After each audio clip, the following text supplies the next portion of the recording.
La partie 2 de Cobra Kai saison 6 cache de nombreuses références aux films originaux de Karate Kid. En outre, beaucoup d'informations sur les nouvelles séries et films de cet univers ont déjà été publiées. C'est de cela que nous allons parler ici. Aujourd'hui, nous examinerons de nouvelles curiosités et secrets de Cobra Kai. Prêts? Commençons!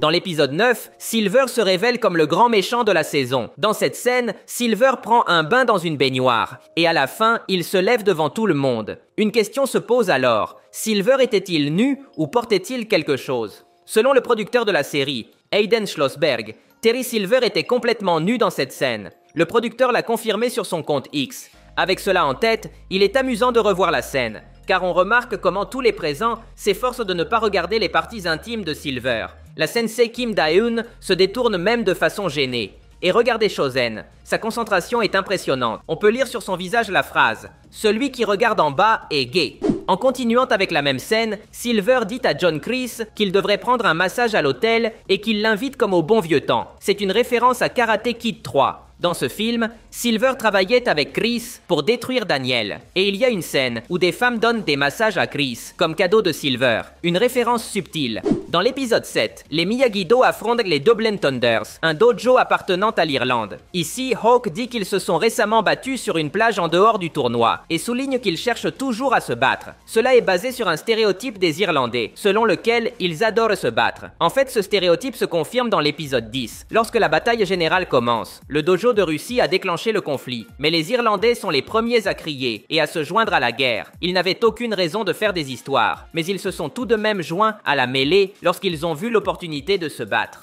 Dans la partie 2, nous voyons un cauchemar où Daniel combat un jeune Miyagi. Cette version du sensei est interprétée par l'acteur Brian Takahashi. Il est un acteur d'origine japonaise, mais né à Los Angeles. Ce n'est pas la première fois que l'acteur apparaît dans la série. Dans la partie 1 de la saison, son visage apparaît déjà sur le passeport de Miyagi, que Daniel a trouvé dans son coffre secret. Mais pourquoi cet acteur est-il si important? Parce que, comme nous le savons maintenant, les créateurs de Cobra Kai écrivent une série préquelle sur Miyagi. Ce projet n'a pas encore été approuvé, mais s'il est réalisé, il ne serait pas surprenant que l'acteur Brian Takahashi interprète Miyagi.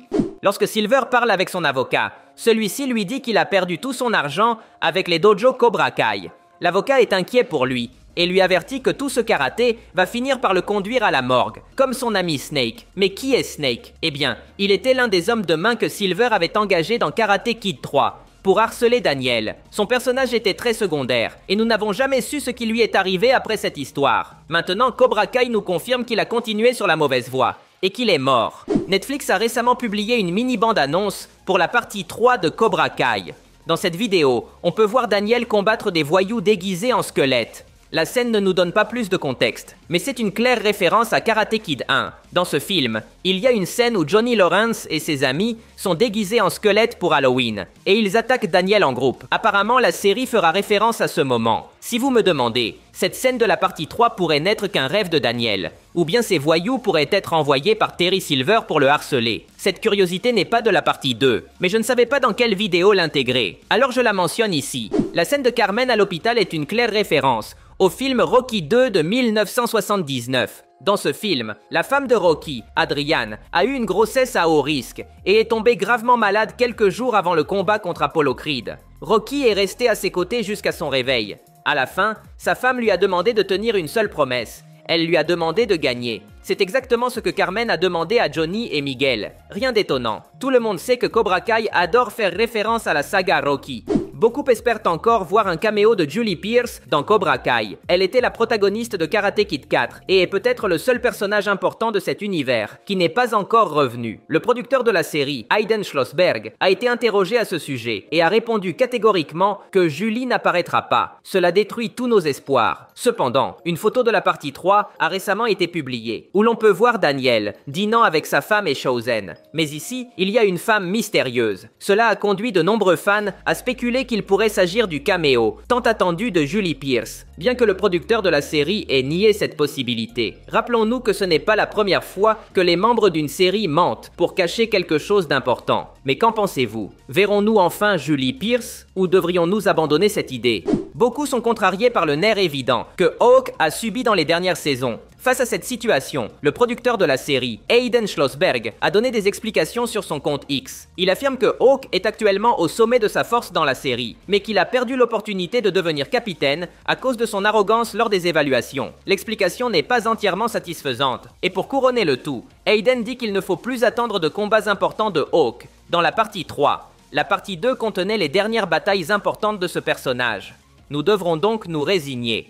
Dans l'épisode 7, Daniel affronte Donnie, qui est le même homme de main que Silver a engagé dans Karate Kid 3 pour le harceler. Cependant, beaucoup ont remarqué une erreur concernant le personnage. Sur son bras, il a un tatouage de Cobra Kai, ce qui n'a aucun sens, car Donnie n'a jamais été un élève du dojo. Il était un homme de main engagé par Silver, tout comme Mike Barnes. Tous deux avaient une formation en karaté, mais pas par Cobra Kai. Il n'y a donc aucune raison qu'il se fasse tatouer le logo du dojo. Très probablement, la série a ajouté le tatouage, simplement pour que, dans cette scène, Daniel puisse faire le lien entre Donnie et Cobra Kai. Cela lui a permis d'identifier qui avait envoyé Donnie pour l'enlever. Mais au niveau de l'histoire, cela a peu de sens. Quand Johnny Lawrence affronte le Sensei Wolf, ce dernier le frappe au nez d'une manière très particulière. C'est le même coup que Johnny reçoit toujours. La première fois, c'était Daniel qui lui avait donné ce coup sur la plage dans Karate Kid 1 et dans la série Cobra Kai. On le voit se faire frapper ainsi à plusieurs reprises. Par exemple, cela se produit dans l'épisode 5 de cette saison. Ce n'est jamais un coup fort, toujours une petite attaque, presque amusante, mais qui réussit à le surprendre à chaque fois.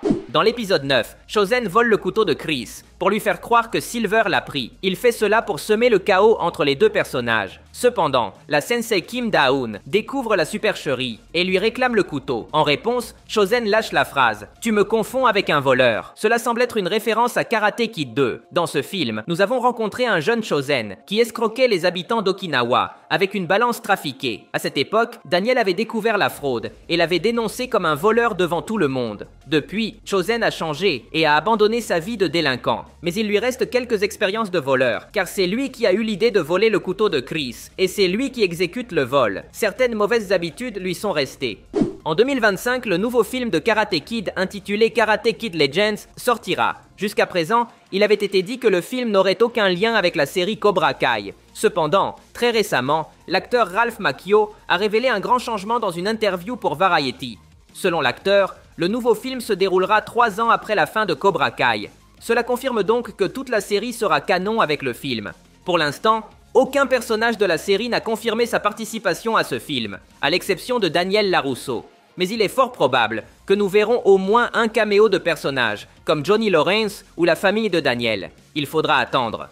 C'est tout pour aujourd'hui. Si vous avez aimé la vidéo, cela m'aiderait beaucoup que vous laissiez un like. Ce serait légendaire. De plus, n'oubliez pas de vous abonner pour voir plus de vidéos comme celle-ci. Merci de m'avoir écouté. Je m'appelle Charlie et on se voit dans le futur.